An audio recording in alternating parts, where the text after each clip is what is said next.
Rhubarb. That's the first sign of spring, when you can look inside the rhubarb plant and see these little red stalks. Now, there's some cautions to take with rhubarb. It's actually one of our newest vegetables. It was not introduced into the Americas until the 1800s through Maine, and then it went across westward. And one of the reasons is because the leaves, as gorgeous as they are, look at this leaf. This came out of my own backyard. This is huge, and you can't see the stalks in the plant, but you don't want to eat the leaves. They have oxalic acid and a couple of other acids that are not good for people, and it's toxic. And in a certain amount of quantity, it can actually kill us. So if you have a plant in your yard, be sure the kids do not eat the leaves, because we eat a lot of leaves, but we don't eat these leaves. Rhubarb, just like any vegetable, is better tasting the fresher it is. So the real nice advantage for me is having one in my backyard. I can go out and pick it, I can bring it in, cut off the leaf, wash it, and cook it.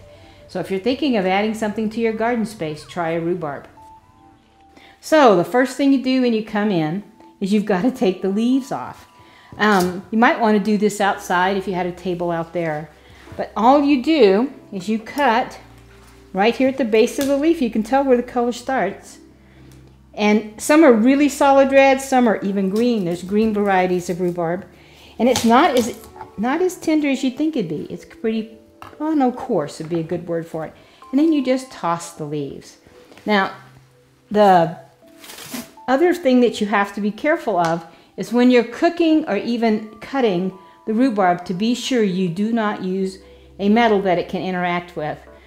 And so you want to use stainless steel, you want to use glass, you want to use the cast iron that has the enamel on it, or you want to use Teflon coated pans, especially if they're aluminum, because it will interact with aluminum. So we just cut these off, cut off the leaves. And when you're picking the rhubarb, if you have the good fortune of having one in your yard, is that you go in, you reach it, you twist it, and you pull. And this little part right here comes out. And that's the other end that we cut off. So we want to cut those off. Now, as you can tell, when I pulled this one, it didn't cut off at the other end. It's kind of just broken. And I think that's because it's so big. But it's just going to cut that off and make that even and add it to my little pile here. Now, you cannot eat rhubarb raw. It is so tart, it is so high in acids that it is not delicious raw. So most of the dishes that have to do with the rhubarb have to have sugar of some kind added. So I'm going to show you the easiest way to cook rhubarb. There's lots of recipes and you can make a pie, but I tell you, if you just want to bring it in and put it in the oven and eat it in about 45 minutes, this is the way to do it. Okay, first thing we're going to do, I'm going to divide these up because I'm going to show you a couple of things, is that you cut them in about 1-inch lengths. Just go straight down. Of course, you've washed it, but you don't want to wash it until you eat it. And in my household, we get to wait till we go pick it, then we wash it, then we eat it. And I did not plant this one. It came with the house when we bought it. Okay. And now, you want to do about 1 pound, which might be about twice as much as this. I don't normally weigh things. I just say, well, that looks like a good serving. And then, into a baking dish, and I prefer glass since it is rhubarb, I pour in 1/4 cup of the water, and I pour in 1 cup of sugar.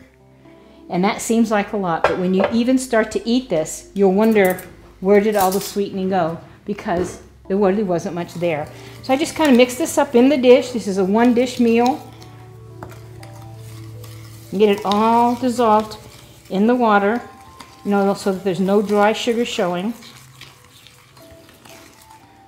Now that's not hard. We have water and sugar usually in our kitchens. And then you take the rhubarb and you lay it in the pan. And I would think for the pound, I probably needed one more, but you know, it doesn't really matter. And then you just stir the sugar-coated, get all of them with some sugar on it. Okay, and then you lay them out in one layer. This is the easiest recipe ever. And this is the reason why we get to have rhubarb often, because I am an easy cook. I like it easy. And now we take this lovely dish and we stick it in the oven at 400 degrees, maybe 375, for about 40 minutes. And it will come out, it will look like this, except that they're all going to be really flat.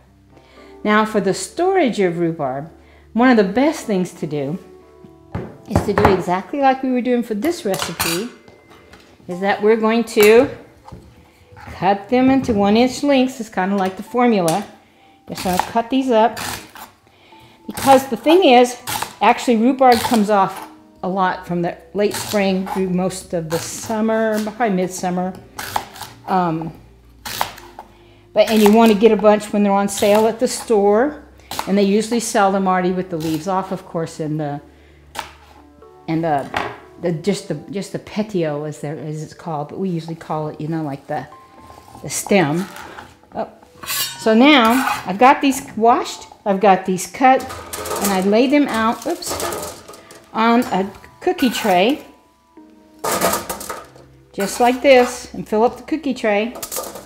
And they can be frozen, and once they're frozen hard, then you just pick them up and you put them in your bag, your plastic bag, and then that way you can keep them in the freezer. I usually do them in 1-pound little packages because that's what I need for my easy baking thing. The other thing to remember about the rhubarb is that sometimes they are a little coarse down the sides, and if you get one and you find that oh, see, this one's not stringy. If they come apart in little bitty strings, you might want to decide not to use that one because it's going to be tougher. They are 95% water. That's the reason why when it gets finished baking and when you get finished freezing this, you're going to have to put it into something with sugar. The pie plant is what the rhubarb has been called, because it's like, that's what people do with it most often. You can also then, if you had these frozen and you had your strawberries frozen, you could put them together in the pot that you bake for the 40 minutes. So go to my website. I have much more information about the rhubarb. It's one of my favorite plants, and I lived in the South. We didn't have this when I was growing up, so I have enjoyed it a lot as an adult.